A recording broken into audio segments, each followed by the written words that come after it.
नमस्कार मित्रों, स्वागत है आपका एक बार फिर से आपका अपने YouTube channel pathfinder institute Kanpur में। और आप पढ़ रहे हैं मैथ्स विद योगेश राजपूत। चलिए शुरू करते हैं आज की क्लास। पर क्लास शुरू करने से पहले एक बार प्रेम से बोलेंगे गणित माता की जय। आइए इसके पहले वाले वीडियो के विषय की बात कर लेते हैं। हम लोगों ने इसके पहले वाले वीडियो में मैट्रिक्स की प्रॉपर्टीज के विषय में पढ़ा था। आज की इस क्लास में एक बार फिर से हम लोग पढ़ेंगे प्रॉपर्टीज ऑफ मैट्रिसेस, जिसमें हम लोग पढ़ने वाले हैं orthogonal matrix, unitary matrix, skew symmetric matrix और हर्मिशियन और स्क्यू हर्मिशियन मैट्रिक्स की कुछ प्रॉपर्टीज के विषय। तो सबसे पहले हमने कहा, आप लोग सभी लोग लिख लेंगे प्रॉपर्टीज ऑफ ऑर्थोगोनल मैट्रिक्स। तो इसकी पहली प्रॉपर्टी क्या थी, लिख लेते हैं। आपने कहा the determinant of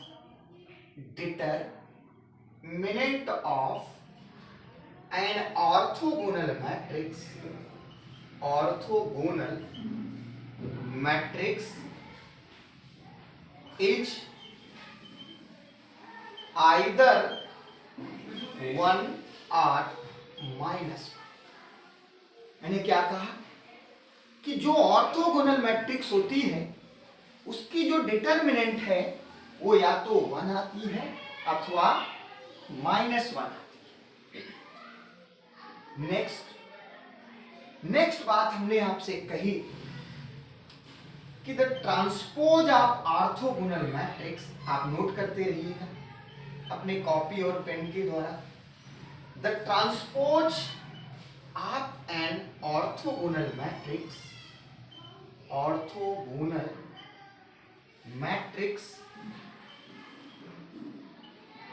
is an orthogonal matrix. ये सारी मैट्रिक्स की प्रॉपर्टी मैं एक साथ सीक्वेंसली लिख रहा हूं, उन्हें समझा रहा हूं। ऑब्जेक्टिव पेपर की दृष्टिकोण से बहुत ज्यादा इंपॉर्टेंट है।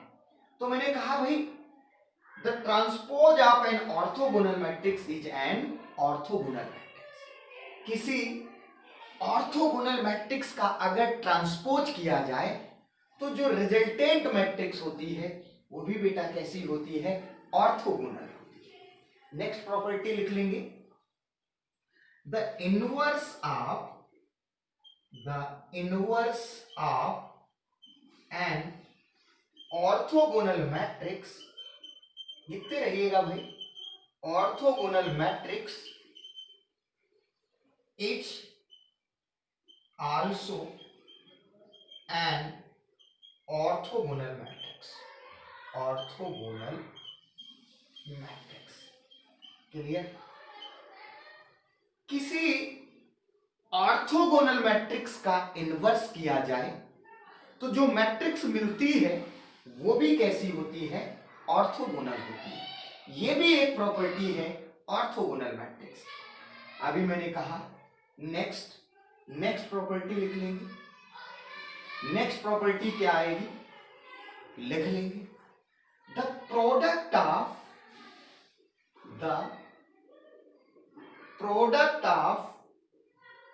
टू ऑर्थोगोनल मैट्रिक्स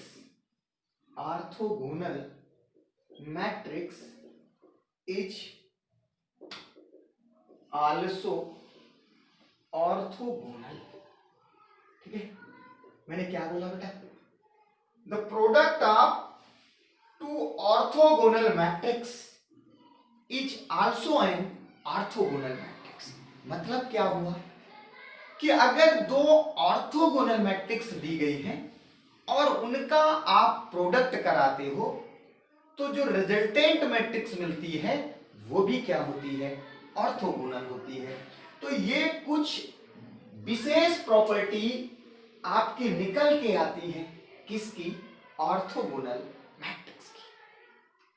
जब आप ऑर्थोगोनल मैट्रिक्स की प्रॉपर्टी समझ जाते हो तो नेक्स्ट आप हेडिंग डाल लेंगे प्रॉपर्टीज ऑफ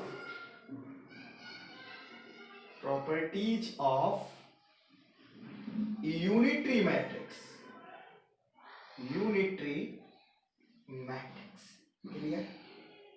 अभी ये यूनिटरी मैट्रिक्स क्या है, इन सब के विषय में अगर आपको नहीं पता है तो आप इसके पहले वाली वीडियोस को देख लीजिएगा। सारी मैट्रिसेस मैंने डाल रखी हैं, आपको समझ में आ जाएगा कि यूनिटरी मैट्रिक्स क्या है। अभी मैंने कहा भाई यूनिटरी मैट्रिक्स की क्या क्या प्रॉपर्टी है, तो मैं लिखूंगा सबसे पहले। देखिए, अगर कोई यूनिटरी मैट्रिक्स है तो उस यूनिटरी मैट्रिक्स की जो डिटर्मिनेंट आती है वो उस यूनिटरी मैट्रिक्स की जो डिटर्मिनेंट आई है उसका अगर मॉडुलस किया जाए तो वो 1 के इक्वल आता है। एक बार पुनः सुन लो, मैंने आपसे क्या कहा कि the determinant of the unitary matrix, जो भी आप निकालते हैं उसका अगर मॉडुलस निकाला जाए तो वो 1 के बराबर होता है। अर्थात अगर मैं आपसे कहूं the modulus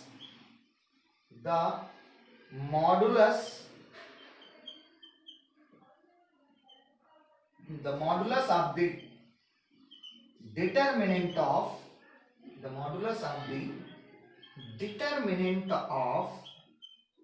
determinant of a unitary matrix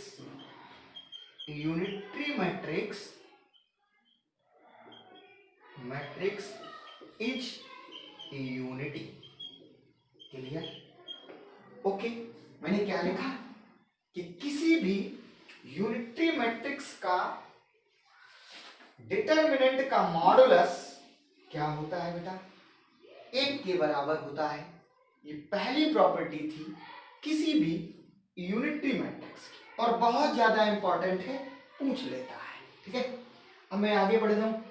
okay, देखिए एक बात आपके दिमाग में आ रही होगी कि मॉडुलस फिर डिटर्मिनेंट, इसकी मीनिंग क्या है? तो देखिए, मैंने यूनिटरी मैट्रिक्स में आपको बताया था कि जब यूनिटरी मैट्रिक्स बनती है तो वहां पर एक मैट्रिक्स इन्वॉल्व होती है जिसका नाम होता है कॉन्जुगेट ट्रांसपोज मैट्रिक्स। और उस मैट्रिक्स में रियल नंबर भी होते हैं और कॉम्प्लेक्स नंबर भी होते हैं, क्योंकि उसकी प्रॉपर्टी आप देखेंगे तो ऐसी होती है कि a की power theta equals to i।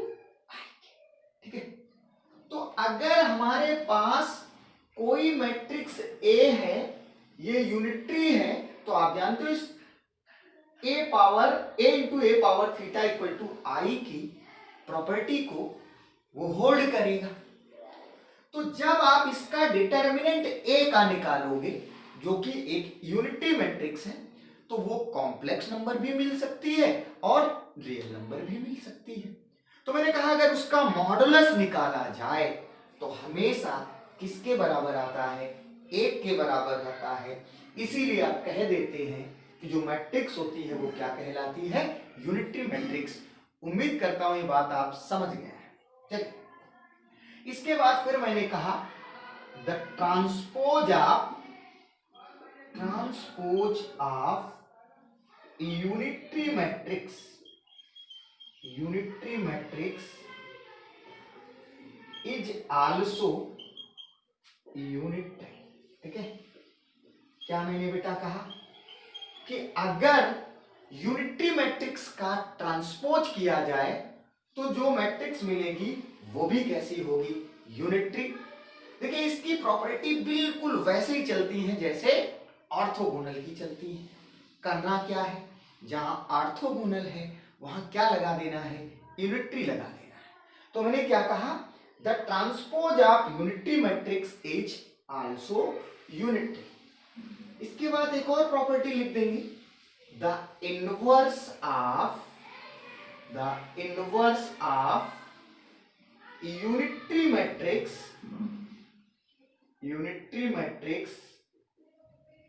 is also unitary matrix, is also unitary matrix। किसी यूनिटरी मैट्रिक्स का इनवर्स भी एक यूनिटरी मैट्रिक्स ही होता है। इस प्रॉपर्टी को आप समझ सकते हैं। ये क्या कह रही है कि किसी यूनिटरी मैट्रिक्स का इनवर्स करें तो वो भी क्या आएगी, यूनिटरी आएगी। इसके बाद फिर मैंने क्या कहा भाई, the product of two unitary matrix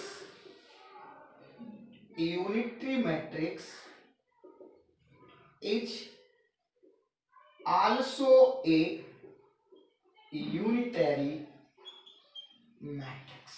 ठीक है, मैंने क्या लिख दिया, हमने कहा the product of two unitary matrix is also unitary matrix, यानी दो यूनिटरी मैट्रिक्स का प्रोडक्ट किया जाए तो जो रिजल्टेंट मैट्रिक्स मिलने वाली है वो भी बेटा क्या आएगी, आपकी यूनिटरी मैट्रिक्स आएगी। उम्मीद करता हूं कि इन दोनों मैट्रिसेस की प्रॉपर्टीज आपने नोट कर ली होंगी। अगर नहीं नोट कर रही हैं तो आप इसका एक बार स्क्रीनशॉट ले लो और आगे की ओर बढ़ जाओ। ठीक है, तो चलिए, तो ये थी कुछ इंपॉर्टेंट प्रॉपर्टीज जो कि ऑर्थोगोनल मैट्रिक्स और यूनिटरी मैट्रिक्स से संबंधित थी। देखिए, इसके पहले वाली क्लासेस में हम लोगों ने symmetric matrix, skew symmetric matrix, Hermitian matrix और स्क्यू हर्मिशियन मैट्रिक्स के विषय में बहुत अच्छे ढंग से डिस्कस कर चुके हैं। यहां पर एक थ्योरम हम लोग पढ़ने वाले हैं जो एग्जाम के दृष्टिकोण से बहुत ज्यादा महत्वपूर्ण होती है। तो आगे हम लोग डिस्कस करेंगे कि वो कौन सी थ्योरम है जो परीक्षा की दृष्टिकोण से बहुत ज्यादा महत्वपूर्ण है। मैं कहूंगा कि इसको मैं साफ कर देता हूं। चलिए भाई, साफ कर देते हैं और एक बार आपसे बोलेंगे कि आप थोड़ा सा मुस्कुरा लो और ये भी कहेंगे कि भाई ज्यादा से ज्यादा ये वीडियो आप लोग अन्य लोगों तक पहुंचाएं और ताकि वो भी इस वीडियो का लाभ ले सकें और अपने दोस्तों को भी बताएं। बस यही आपसे इच्छा है, यही आपसे कामना है। तो चलिए, मैंने कहा कि वो थ्योरम कौन थी, लिखते हैं। बहुत ज्यादा इंपॉर्टेंट थ्योरम है, नोट करके लिख लो, वेरी इंपॉर्टेंट पूछी जाती है। ठीक है, क्या थी थ्योरम का स्टेटमेंट है, every square matrix can B uniquely expressed as the sum of symmetric and skew symmetric matrix। Skew symmetric matrix क्या बेटा बोल रहा है, ये थ्योरम का स्टेटमेंट है, every square matrix can be uniquely expressed as the sum of symmetric and skew symmetric matrix. ये statement कहता है कि प्रत्येक वर्ग आव्यूह को सिमेट्रिक और स्क्यू सिमेट्रिक मैट्रिक्स के सम के रूप में यूनिकली डिफाइन किया जा सकता है। एक बार पुनः सुनो, मैंने क्या कहा कि प्रत्येक वर्ग आव्यूह को स्क्यू सिमेट्रिक मैट्रिक्स और सिमेट्रिक मैट्रिक्स के सम के रूप में लिखा जा सकता है। तो चलिए, आइए इसका प्रूवमेंट करते हैं। क्या होगा प्रूफ? देखिए, प्रूफ के लिए आप एक स्क्वायर मैट्रिक्स लेट करेंगे, क्योंकि इसने कहा है एवरी स्क्वायर मैट्रिक्स, तो आपने कहा let capital A be the square matrix. आप इस सेशन का लाभ उठा रहे हैं और लिख रहे हैं कि let A be the square matrix, then आपको प्रूव क्या करना है, देन आपको प्रूव करना है टू प्रूव क्या भाई, आपको ये प्रूव करना है कि ये जो मैट्रिक्स है ए, ये इक्वल्स टू है सम ऑफ सिमेट्रिक, यानी symmetric plus skew symmetric, skew symmetric, ये कह रहा है। ठीक है, ये हमको प्रूव करा रहा है, उसके स्टेटमेंट ने ऐसा कहा। क्लियर? मैंने क्या कहा, आपने लेट कर लिया कि A be the square matrix, then we have to prove A equals to symmetric plus skew symmetric matrix. ठीक है, चलिए तो अब देखिए मैं करता क्या हूं। देखिए अगर मैं सिंस ए को ऐसे करके लिख दूं कि ए equals to A plus A का transpose plus A minus A का ट्रांसपोज बाई, क्लियर? देखिए मैंने एक इस थ्योरम को प्रूव करने के लिए एक चाल चली, क्या, इस ए को ऐसे करके लिख लिया कि ए प्लस ए का transpose plus A minus A का ट्रांसपोज बाई। आप यहां पे देख रहे हो कि ट्रांसपोज ट्रांसपोज कैंसिल आउट हो जाएगा, हट जाएगा, और ये ए 2a हो जाएगा। उसमें आप 2 का डिवीजन करोगे तो पुनः आपको क्या मिल जाएगा, a मिल जाएगा। ठीक है, इतनी बात आपको समझ में आ गई होगी।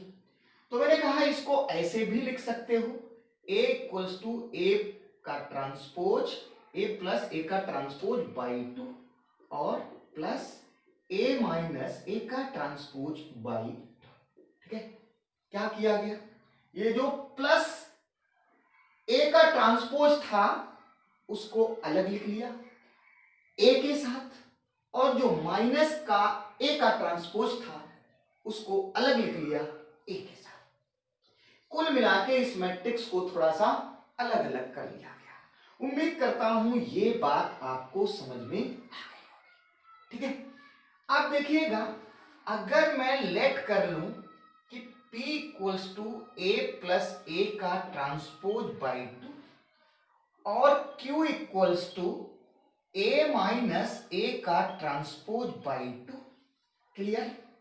तो ये जो मैट्रिक्स A है इसको बेटा क्या लिख सकते हो, P प्लस Q।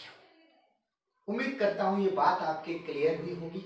ठीक है, अब देखिए अगर इस P को मैं सिमेट्रिक प्रूव कर दूं और Q को स्क्यू सिमेट्रिक प्रूव कर दूं तो ये वाला स्टेटमेंट आपका प्रूव हो जाएगा। एक बार पुनः देख लो, मैंने P को a प्लस ए का ट्रांसपोज बाई 2 माना और Q को a माइनस ए का ट्रांसपोज बाई 2 माना, तो मैट्रिक्स क्या मिल गई बेटा, a equals to P plus Q। अब अगर P सिमेट्रिक हो जाए और Q स्क्यू सिमेट्रिक हो जाए तो आप कह सकते हो कि ये वाला रिजल्ट हमारा प्रूव हो जाएगा। क्लियर?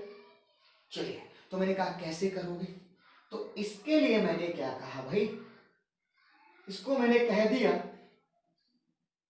यहां पर a इक्वल्स टू ये P बेटा क्या हो जाए, सिमेट्रिक, और Q क्या हो जाए, स्क्यू सिमेट्रिक। ठीक है, ओके, तो आप ये कह देंगे कि हमारे पास रिजल्ट जो प्रूव करना है वो मिल जाएगा। अब देखिए P को अगर मैं सिमेट्रिक प्रूव कर रहा हूं तो कैसे प्रूव करेंगे, आपको पता है कि कोई मैट्रिक्स सिमेट्रिक कब होता है, तो आपसे मैंने कहा था any matrix which holds the property A to the transpose equals to A। अगर किसी मैट्रिक्स का ट्रांसपोज करने पर वही मैट्रिक्स मिल जाती है तो मैट्रिक्स क्या होती है, सिमेट्रिक होती है। पढ़ा था कि नहीं पढ़ा था? तो मैंने कहा भैया इसी प्रॉपर्टी का इस्तेमाल हम यहां पर करने वाले हैं। और बेटा हमने आपसे कहा क्या है कि अगर यहां P सिमेट्रिक हो जाए तो हम P को सिमेट्रिक प्रूव करना चाहते हैं नाउ, तो उसके लिए क्या करेंगे, कि आप P का ट्रांसपोज करें और अगर P ही मिल जाए तो आप क्या कहेंगे कि मैट्रिक्स P हमारी कैसी हो जाएगी, सिमेट्रिक हो जाएगी। उम्मीद करता हूं ये बात आपको बेहतरीन तरीके से समझ में आई होगी। तो चलिए, मैंने कहा भाई P का ट्रांसपोज करो, तो देखिए क्या मिलेगा। P की वैल्यू बेटा रखो A प्लस ए का ट्रांसपोज बाई 2 का आपने क्या कर लिया, ट्रांसपोज। ठीक है, चलिए मैंने कहा भाई इसको इक्वल करो। अब देखिए ये 1/2 एज ए कांस्टेंट है तो ये तो आपका बाहर आ जाएगा और इन ब्रैकेट क्या आ जाएगा, a प्लस ए का ट्रांसपोज का ट्रांसपोज। क्लियर। अब देखिए इसके पहले वाले वीडियो में आपने a प्लस माइनस बी का ट्रांसपोज पढ़ा था और कहा था कि a प्लस माइनस बी का ट्रांसपोज इक्वल्स टू a का ट्रांसपोज प्लस माइनस b का ट्रांसपोज यहां पर अप्लाई कर दिया जाएगा। तो आप बिल्कुल कर दें तो ये आ जाएगा बेटा a का ट्रांसपोज प्लस a का ट्रांसपोज का ट्रांसपोज। ठीक है, तो अभी आपके पास क्या मिलेगा, ये आएगा 1/2 और ये बेटा आ जाएगा a का ट्रांसपोज प्लस a का ट्रांसपोज का ट्रांसपोज। ये भी प्रॉपर्टी होती है किसके इक्वल होगी, a के इक्वल। तो इसे आप a लिख देंगे और आपके पास बेटा क्या मिल जाएगा 1/2। अगर इसको हम ऐसे करके लिख दें तो कोई दिक्कत नहीं होनी चाहिए। और देखिए ये जो मैट्रिक्स मिल रही है ये कौन सी मैट्रिक्स है, आपने माना है a प्लस ए का ट्रांसपोज बाई 2 किसके इक्वल है, P के। तो यानी इसको क्या लिख सकते हो, P। तो अभी आप देख रहे हो कि ये वाली मैट्रिक्स P ही थी, उसका ट्रांसपोज किया था, यानी P का ट्रांसपोज किया तो क्या मिल गई, P ही मिल गई। अर्थात P क्या है बेटा, P इज सिमेट्रिक। लिख देंगे P is symmetric, hence. Clear. अब जैसे P आपने सिमेट्रिक प्रूव किया है, सिमिलरली Q को क्या सिद्ध किया जाए, इस Q सिमेट्रिक। ठीक है, तो मैंने कहा भाई इसको नोट कर लो। ठीक है, एक बेहतरीन स्क्रीनशॉट आप ले लो और मैं इधर से लिखना शुरू करता हूं। ठीक है, ओके। चलिए अब आप क्या कहने वाले हैं, नाउ फॉर Q। अब Q के लिए आपने क्या कहा, Q स्क्यू सिमेट्रिक होना चाहिए।